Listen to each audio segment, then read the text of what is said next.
శ్రీమాత్రే నమః. Welcome to జ్యోతిష్య జ్ఞాన దీపిక. ఈ వీడియోలో గురుగ్రహం మార్పు ఏ రాశి వారికి ఎలా ఉంటుంది, అసలు ఏ రాశుల వారికి యోగదాయకంగా ఉంటుంది అనే అంశం తెలుసుకుందాం. మొత్తం గురుగ్రహం మార్పు అన్ని రాశులకి ఎలా ఉంటుంది అనేది ఆల్రెడీ జనవరిలో ఒక వీడియో చేయడం జరిగింది. ఈ వీడియో ఏ రాశుల వారికి బాగుంటుంది, రేపు మే 14న గురుగ్రహం మార్పు జరుగుతుంది. మార్పు జరిగిన తర్వాత కొన్ని రాసులకు మాత్రం చాలా చాలా బాగుంటుంది. అవి ఏ రాసులు ఎటువంటి ఫలితాలు కలుగుతాయి అనేది ఈ వీడియోలో తెలుసుకుందాం. ముఖ్యంగా చెప్పుకోవాల్సిన మొట్టమొదటి రాశి వృషభ రాశి. వీరికి తామ్రమూర్తిత్వం పొంది గురు మార్పు జరుగుతుంది. గురుగ్రహం మే 14న తామ్రమూర్తిత్వం చెంది రెండో ఇంట్లోకి మార్పు చెందుతాడు. సెకండ్ హౌస్, రెండో ఇంట్లోకి. వీళ్ళల్లో ఉద్యోగం కోసం ఎవరైతే మార్పు కోసం ప్రయత్నిస్తున్నారో, నూతన ఉద్యోగాలు ప్రయత్నం చేస్తున్నారో, అసలు అప్పుడే చదువైపోయి ఉద్యోగాల కోసం ప్రయత్నిస్తున్నారో వీరందరికీ ఉద్యోగంలో అభివృద్ధి బాగుంటుంది. నూతన ఉద్యోగం దొరుకుతుంది, ఉద్యోగంలో మార్పు ఉంటుంది, ప్రమోషన్లు దొరుకుతాయి, కుటుంబ సౌఖ్యం ఉంటుంది, ధన లాభాలు కలుగుతాయి. ముఖ్యంగా చెప్పుకోవాల్సింది ధన లాభాలు కలుగుతాయి వృషభ రాశి వారికి.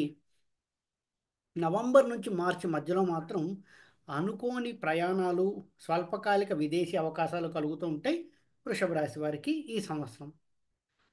ఇక సింహరాశి వారికి చూసుకుంటే లాభస్థానంలో లోహమూర్తిత్వం పొంది సంచరిస్తూ ఉంటాడు గురుగ్రహం. వీరికి స్వల్ప ధనలాభాలు, అవివాహితులకు వివాహ యోగము, సంతానం లేని వారికి సంతానం కలగడము, విదేశాలకు వెళ్ళాల్సి రావడము, ఇవన్నీ ఎక్కువగా పాజిటివ్ సైన్స్ కనిపిస్తుంటాయి గురుగ్రహం మార్పు వల్ల సింహరాశి వారికి. సింహరాశి వారికి ముఖ్యంగా స్వల్ప ధనలాభాలు ఎక్కువగా, ఎందుకంటే లోహమూర్తిత్వం పొందింది ఎంతైనా.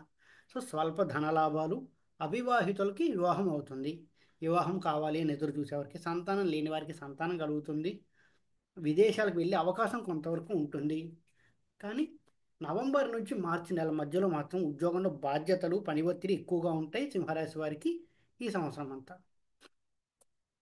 ఇక తులారాశి వారి సంగతి తీసుకుంటే నైన్త్ హౌస్ భాగ్యస్థానంలో సంచరిస్తూ ఉంటాడు గురుడు. రజితమూర్తిత్వం పొందాడు, ద బెస్ట్ అని చెప్పుకోవచ్చు. ఉద్యోగంలో ఎప్పటి నుంచో పదోన్నతి కోసం ప్రయత్నిస్తున్న వారికి ఖచ్చితంగా పదోన్నతి లభిస్తుంది. పదోన్నతి కోసం ప్రయత్నించే వారికి పదోన్నతి లభిస్తుంది, ధనలాభాలు కలుగుతాయి. నూతన ఉద్యోగ ప్రయత్నం చేసేవారికి ఖచ్చితంగా కొత్త ఉద్యోగం దొరికి తీరుతుంది. సంతానం కోసం ప్రయత్నించే వారికి సంతాన భాగ్యము, ఇవన్నీ కలుగుతాయి తులారాశి వారికి.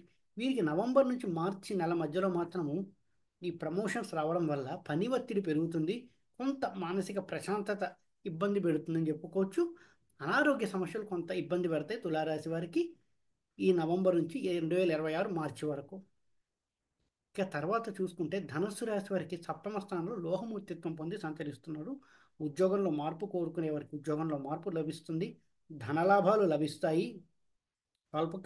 స్వల్ప ధనలాభాలు, అవివాహితులకు వివాహమయ్యే అవకాశం ఉంటుంది, విదేశాలకు వెళ్ళేది వచ్చే అవకాశం కొంతవరకు కనిపిస్తుంది ఈ గురుడు మార్పు వల్ల.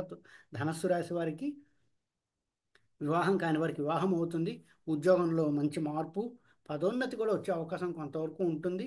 అంతేకాకుండా ధనలాభాలు, జీతభత్యాల్లో పెరుగుదల అనేది ఉంటుంది ఈ గురు మార్పు జరిగిన తర్వాత. ధనుస్సు రాశి వారికి మే 14న జరుగుతుంది, అంటే మే 15 నుంచి ఆ ఫలితాలు కొంతవరకు అనుభవంలోకి వస్తాయి. నవంబర్ నుంచి మార్చి నెల వరకు మధ్యలో మాత్రం ఊహించని మార్పులు, ఉద్యోగంలో ఎదుగుదల, పని ఒత్తిడి ఇవన్నీ ఎక్కువగా ఉంటాయి ధనుస్సు రాశి వారికి. ఇక చివరిగా చెప్పుకోవాల్సింది కుంభరాశి. కుంభరాశి వారికి 5వ ఇంట్లో తామ్రమూర్తిత్వం పొంది సంచరిస్తున్నాడు గురుడు.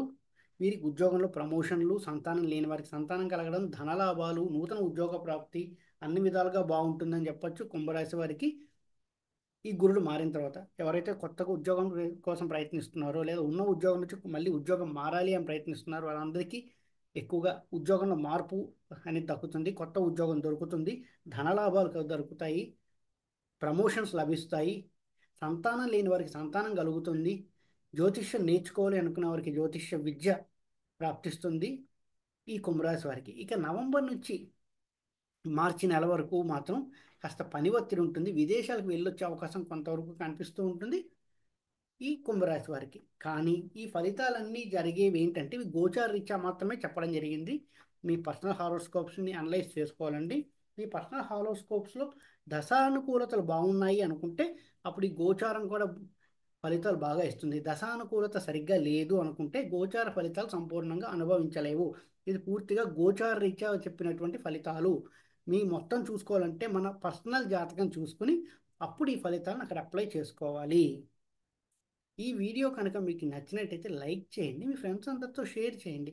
మరిన్ని వీడియో నోటిఫికేషన్స్ కోసం మా ఛానల్ సబ్స్క్రైబ్ చేసుకోండి. ఎవరైతే ఆస్ట్రాలజీ కోసం నన్ను కాంటాక్ట్ చేయాలనుకుంటున్నారో కింద వాట్సాప్ నెంబర్ ఇవ్వడం జరిగింది. వాట్సాప్ ద్వారా నన్ను కాంటాక్ట్ చేయొచ్చు. ఎవరైతే జ్యోతిష్యం నేర్చుకోవాలి అని అనుకుంటున్నారో వాళ్ళు కూడా అదే నెంబర్ కాంటాక్ట్ చేస్తే ఆన్లైన్లోనే జ్యోతిష్యం నేర్పడం జరుగుతుంది. ఆల్రెడీ ఒక బ్యాచ్ స్టార్ట్ అయింది. నెక్స్ట్ బ్యాచ్ ఇంకో బ్యాచ్ జూన్ జూలైలో స్టార్ట్ అవుతుంది. ఆ బ్యాచ్లో మిమ్మల్ని జాయిన్ చేసుకోవడం జరుగుతుంది. ఓం నమో నారాయణ.